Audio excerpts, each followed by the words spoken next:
Hey, Marty, Todd gave his best shot, and it's not gonna work. Yes, it is. I am who he says I am. A person to feel sorry for. Needy, desperate, vindictive. That's not who you are. Not now. Not ever again. Everybody heard what he said. Todd is a liar. Remember that no matter what happens, nothing he says is the truth. Ladies and gentlemen, we're about to resume.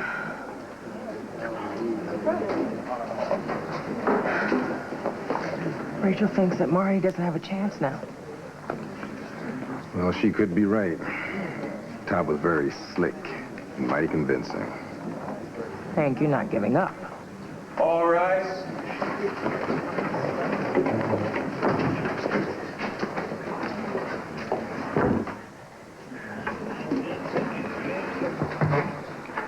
Mr. Manning, please resume the stand.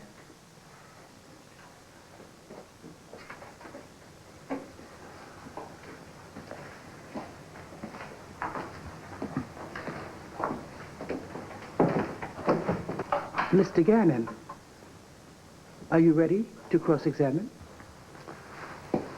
Yes, I am, Your Honor. More than ready.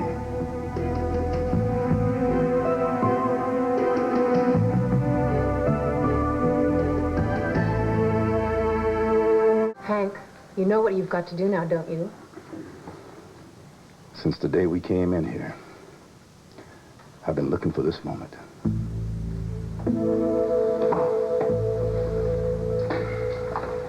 Todd is going to lie to you. Then let's just see if we can catch him at it. Marty, Todd is not going to get away with this. I promise you that.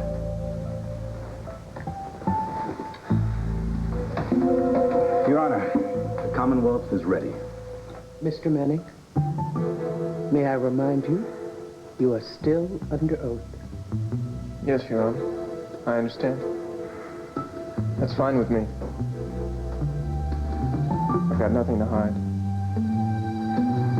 Nothing at all.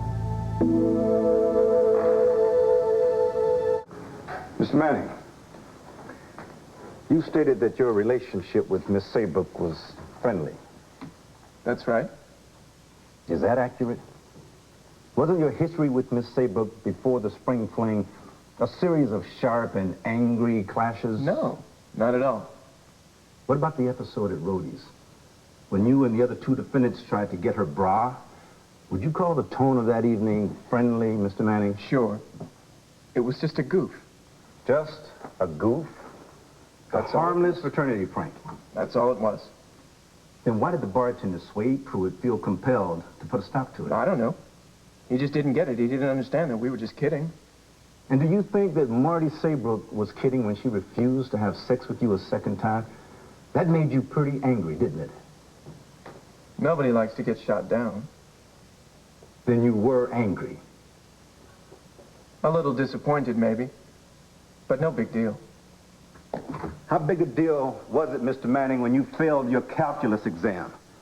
How big a deal was it when on the night of the spring fling, Marty teased you for flunking the test that she was going to help you pass? I've already said this. I didn't like it. So it did make you angry? Yes. For a minute or two. For a minute or two? And then the anger passed? Or a minute or two and then it began to dig and dig and dig at you, Mr. Manning? It passed. It passed. Marty Saybrook made fun of you in front of everyone in earshot and suggested that you were just too dumb to pass that exam, and you simply let all of that anger pass? Yes. And then you made love to her shortly after that? Yes. Mr. Manning, do you always get the urge to make love to a woman who just told the whole world that you're stupid? Look, I am not stupid. Don't even say that, because I am not stupid. Do you understand me?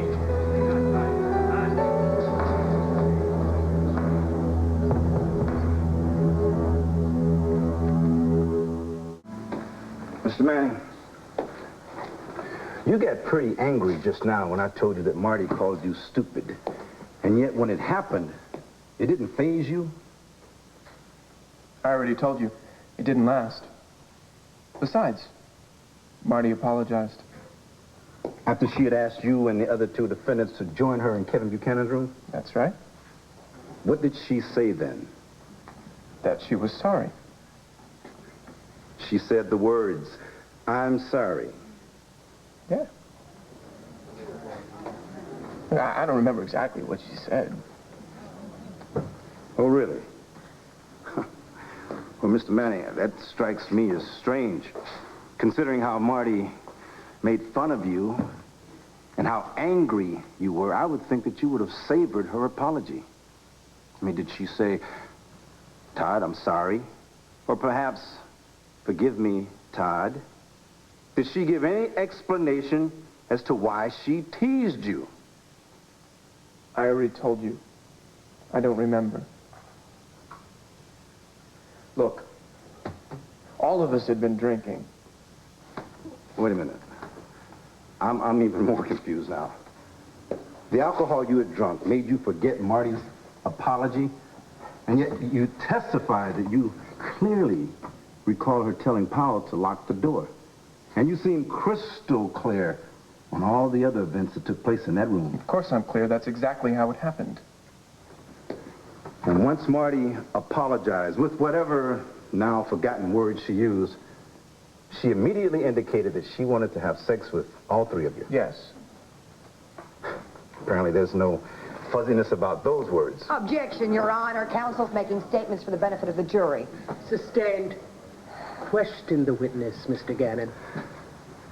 Mr. Manning, was it clear to you that Marty wanted to have sex with you and your friends? Sure. She stripped right down. She took her clothes off. Yeah, that's right. By herself? Yes. Are you sure, Mr. Manning? Positive. Mr. Manning, would you please tell the court that if Marty Saybrook took her own panties off, then why are they torn?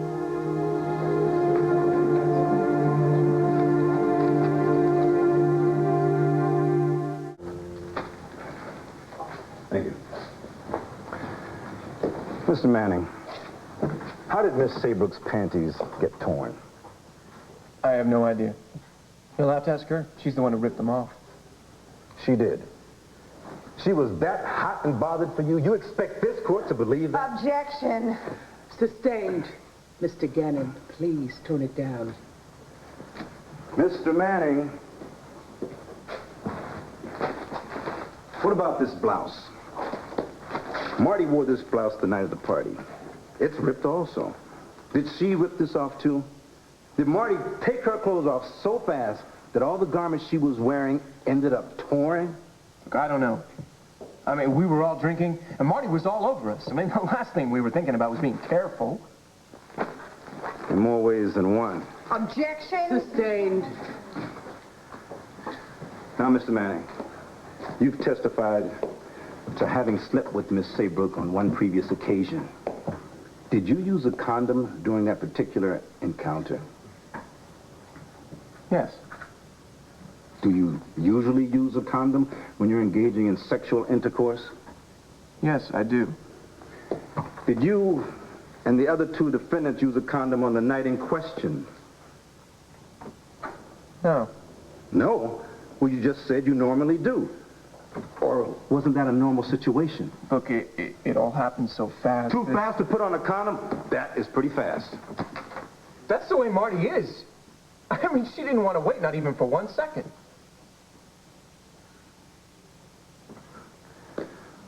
So, one by one, you and your friends had unprotected sex with Marty Saybrook at her urgent bidding. That's right. And she never asked you to stop? No. She was totally into it. Even though she was being bruised? I never saw any bruises on her. Maybe because your hands were covering them, Mr. Manning. Objection. Sustained. Mr. Gannon, please. Marty was totally into having sex with you, even though she was screaming for you to stop. Look, she never told any of us to stop. Well, maybe she tried, but you couldn't hear her because of the sweatband you stuffed in her mouth. A sweatband that bore traces of Mrs. Saybrook's blood and saliva. The sweatband that you and your friends For the got last rid time, of. there was no sweatband. And Milton is totally nuts if he thinks that's why Zach and Kyle were in the woods.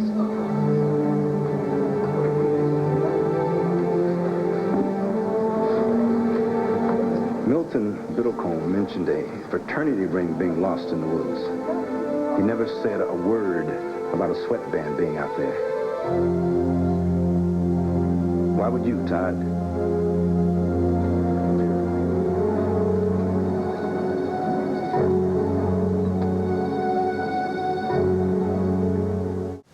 I didn't mean that the way it sounded. You mean it was a lie? Sounded like you thought Milton saw you hiding that sweatband. That's not true.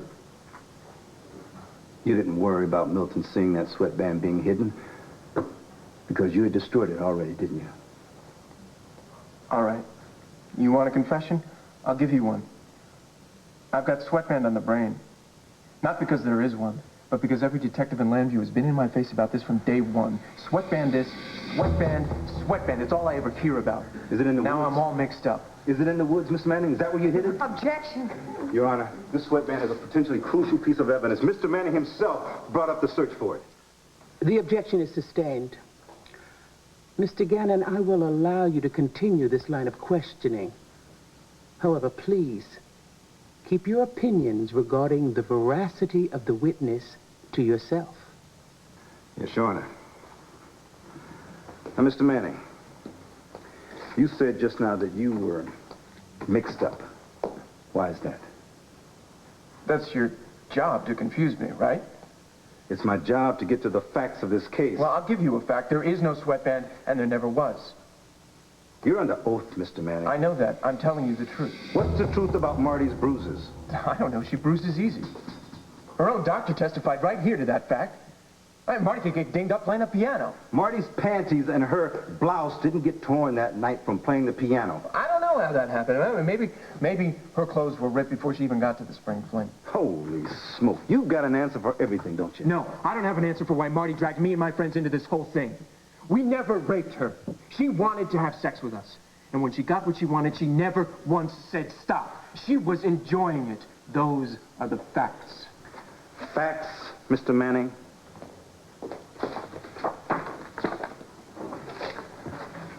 Does this look like a woman who was enjoying herself? Your Honor, I have no further questions. This court will recess for 30 minutes. All rise.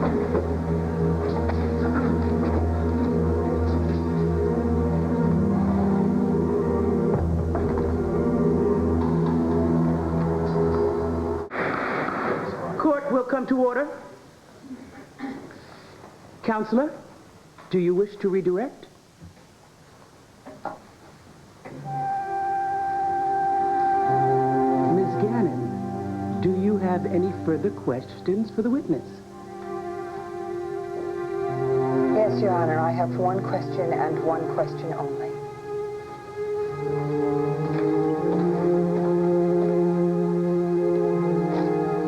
Mr. Manning, you're still under oath. Did you rape Marty Saybrook? No. I could never do anything like that to Marty.